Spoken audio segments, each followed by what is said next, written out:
Book 24, Peace. Ah, at last. The spirits of the ghosts fly, the ghosts of the suitors, spirits of the suitors fly into the underworld. And we've already seen this sort of parade of ancient heroes in the underworld from when Odysseus was there, but we see them again. We see Achilles, we see Agamemnon, and they have conversations. They exchange stories. Agamemnon tells a story, and then the suitors tell their story.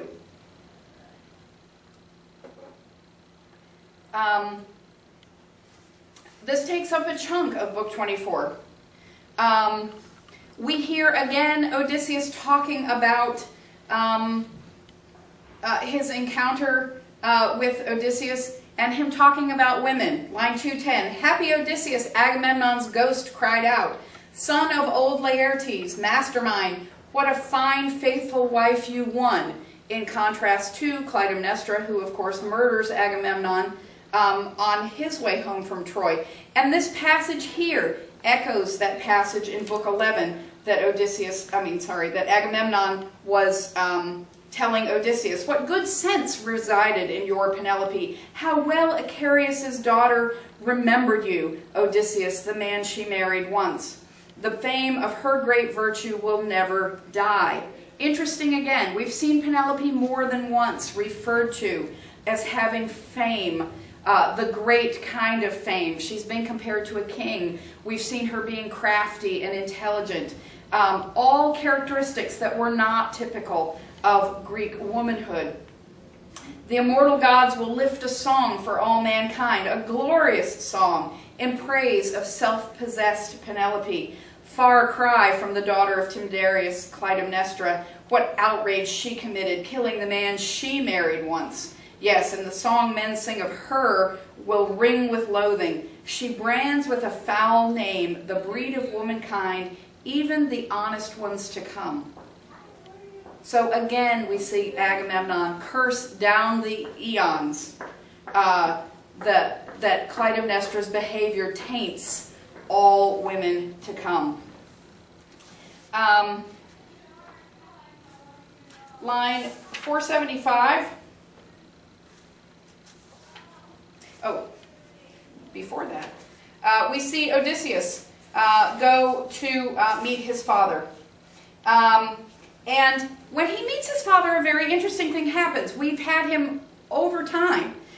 We see him tell these big long lie stories. He tells to Athena, he tells to Eumaeus, he tells to Penelope, even after he said he isn't going to. And so now he sees his father, line 256, or 7, long enduring Odysseus, catching sight of him now, a man worn down with years, his heart racked with sorrow, halted under a branching pear tree, paused and wept. So he sees his dad, and he sees his dad in a state of being worn down and being old. And yet, what does he decide to do? He decides to spin him a big story. Debating head and heart, what should he do now? Kiss and embrace his father? Pour out the long tale, how he had made the journey home to native land? Or probe him first and test him every way? Torn, mulling it over, this seemed better. Test the old man first. So it's kind of curious why he would have to test his own father. The stakes for his father in accepting this man as Odysseus aren't the same as they are for Penelope. But so then he spins this big old long story, this and that and the other. And of course he peppers that story with parts that have to do with Odysseus and how he knows Odysseus and this and that. And then in line 352, at those words, a black cloud of grief came shrouding over Laertes. Nice use of words there, shrouding, because it's a shroud that Penelope was weaving for him in the beginning. Both hands clawing the ground for dirt and grime. He poured it over his grizzled head, sobbing in spasms. Odysseus' heart shuddered. A sudden twinge went shooting up through his nostrils, watching his dear father struggle. His dad is literally on the ground clawing and dumping dirt over his own head. He sprang toward him, kissed him, hugged him, crying, Father, I am your son, myself the man you're seeking, home after 20 years on native ground at last. So when he sees the pain that this Hearing about Odysseus causes his father. He reveals himself right away, although the reasons for him going about it that way aren't entirely clear to me. Hold back your tears, your grief. Let me tell you the news, but we must hurry. I've cut the suitors down in our own house. I've paid them back their outrage, vicious crimes. And so Laertes wants proof. Odysseus shows the scar. The scar is getting a lot of mileage by this time. And then Odysseus, again, that line 384, living proof.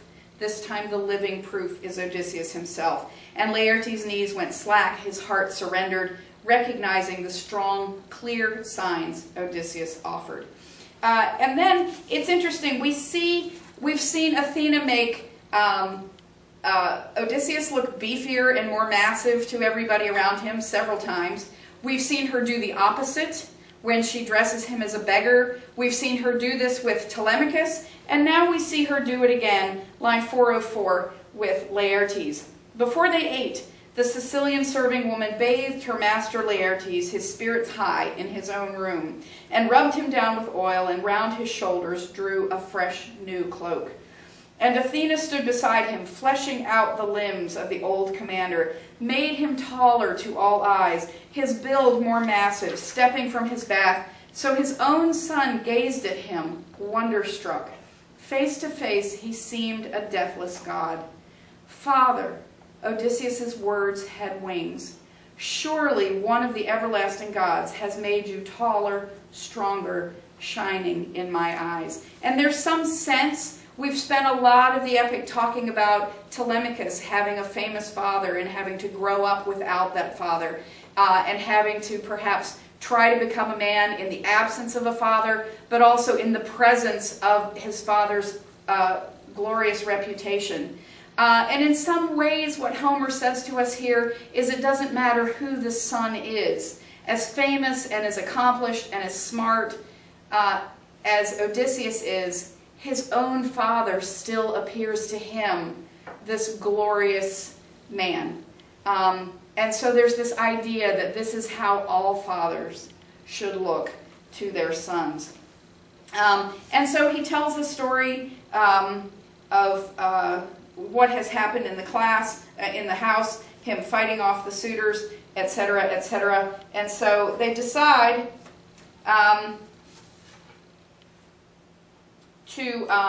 that they're going to gear up and fight the relatives of the suitors, because those are the ones who will come and take revenge on their relatives. We see line 500, "Hear me, men of Ithaca, hear what I have to say. Thanks to your own craven hearts, these things were done. You never listened to me or the good commander Mentor. You never put a stop to your son's senseless folly. What fine work they did, so blind, so reckless," that word again, "carving away the wealth, affronting the wife of a great and famous man, telling themselves that he'd return no more." So the bard is trying to convince the relatives of the suitors that they have no grounds to go against Odysseus. "Let things rest now," they say. "Listen to me for once. I say don't attack, else some will draw the lightning on their necks." And they don't want to go for this at all. And so in any battle between mortals, the gods are going to get involved. Line 521, Athena makes appeals to Zeus. Zeus comes back. Line 532 says, "Now that royal Odysseus has taken his revenge, let both sides seal their pacts that he shall reign for life, and let us purge their memories of the bloody slaughter of their brothers and their sons. Let them be friends devoted as the old days. Let peace and wealth come cresting through the land." So Zeus in this instance sides on the side of peace, and he is going to wipe the memories of the slaughter from the minds of their relatives. And so Athena, once Zeus decrees this, is already ready for action. And then we see the ending of this great and amazing epic become almost anticlimactic. We see Telemachus all ready to fight. Line 556, Telemachus, you'll learn soon enough as you move up to fight where champions strive to prove themselves the best, not to disgrace your father's line a moment. In battle prowess we've excelled for ages all across the world. And again here, just like in the beginning of the epic, Athena is disguised as mentor, warrior, and family friend of Odysseus' family. Telemachus reassured him, now you'll see if you care to watch, father. Now I'm fired up. Disgrace, you say? I won't disgrace your line. Laertes called out in deep delight, what a day for me, dear gods, what joy, my son and grandson, vying over courage. And so in they go. We see a little bit of a skirmish. And then in line 585, she says, hold back, you men of Ithaca, back from brutal war, break off, shed no more blood, make peace at once. So Athena commanded. Terror blanched their faces. They went limp with fear. Weapons slipped from their hands and strewed the ground at the goddess's ringing voice.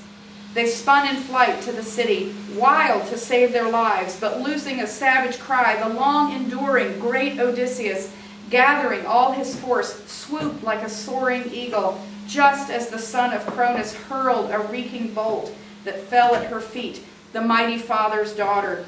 And blazing-eyed Athena wheeled on Odysseus, crying, royal son of Laertes, Odysseus, master of exploits, hold back now. Call a halt to the great leveler, war. Nice epithet there, the great leveler.